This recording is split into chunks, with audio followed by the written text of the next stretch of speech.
निवडणूक अधिकाऱ्यांना AB form लपवल्याचा आरोप होतोय। कुठं मात्र निवडणूक या ठिकाणी एबी फॉर्म संदर्भात सर्वत्र गोंधळच गोंधळ आहे। छत्रपती संभाजीनगरमध्ये झोन क्रमांक 1 मध्ये व्हिडिओ आता व्हायरल झालेला आहे। ही दृश्य आपण पाहूया। महापालिका निवडणूक अर्ज छाननी प्रक्रियेला सुरुवात झाली आहे। आधी ऐकूया आपण तिथे नेमकं काय घडलंय।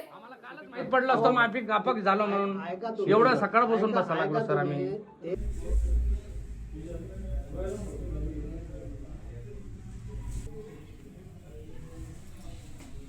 निवडणूक अधिकाऱ्यांना एबी फॉर्म लपवला असा आरोप होतोय। अधिकारी लतीफ पठाण यांनी तांत्रिक कारणास्तव एका महिलेला जो एबी फॉर्म देण्यात आलेला होता तो लपवला असा आरोप आहे। पठाण यांनी संबंधित उमेदवाराला अपक्ष म्हणून घोषित केल्यानं संतप्त कार्यकर्त्यांनी जालन्यातच प्रश्नांची सरबत्ती करत अधिकाऱ्याला धारेवर धरलेलं आहे। एवढं सकाळपासून बसा लागलो सर आम्ही।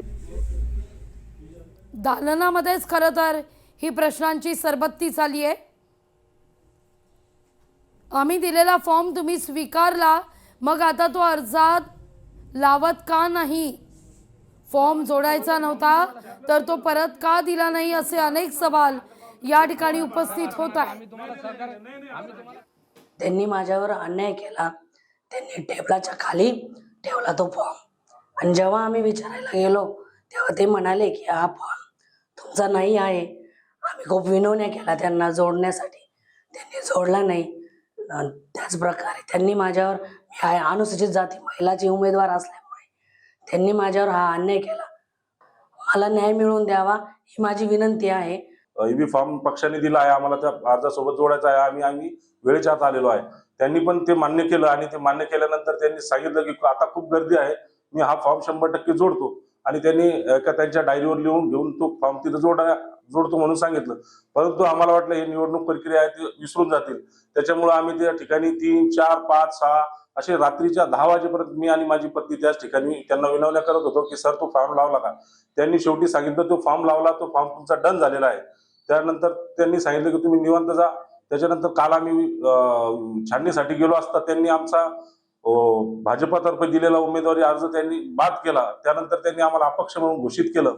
आज आम्ही भागवत कराड साहेब, संजय केनेकर साहेब, अतुल सावे साहेब यांना भेटून हा प्रकार त्यांना या ठिकाणी सांगणार आहोत। थोडक्यात काय तर कुठे एबी फॉर्म लपवल्याचा आरोप आहे, कुठे एबी फॉर्म गिळलाच जातोय, तर कुठे एबी फॉर्मवरून नाराजी होऊन माहेर गाठलं जात आहे, असे अनेक प्रकार घडत आहेत। जितकी मिरची ठाकरेंना उत्तर भारतीय महापौराची लागली आहे तितकी मिरची बुरखेवाली महापौर बनेल याची का नाही, असा सवाल नितेश राणेंनी उपस्थित केलाय। ऐकूया आपण।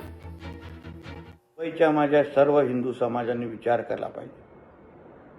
कित्येक दिवसापासून आपण ऐकत असाल की तो हिरवा साप वारिस पठाण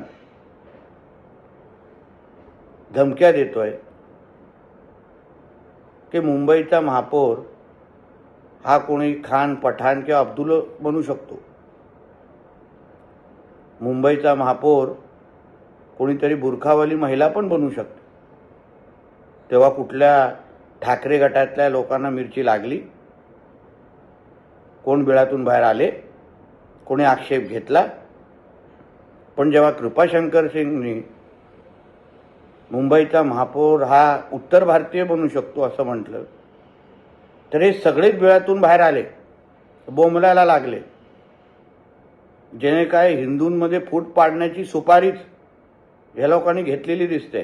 कोणी कितीही बोंबलून दे, मुंबईचा महापौर जसा आमच्या देवेंद्र फडणवीसजींनी सांगितलंय हा मराठीत होणार, हा हिंदूच होणार।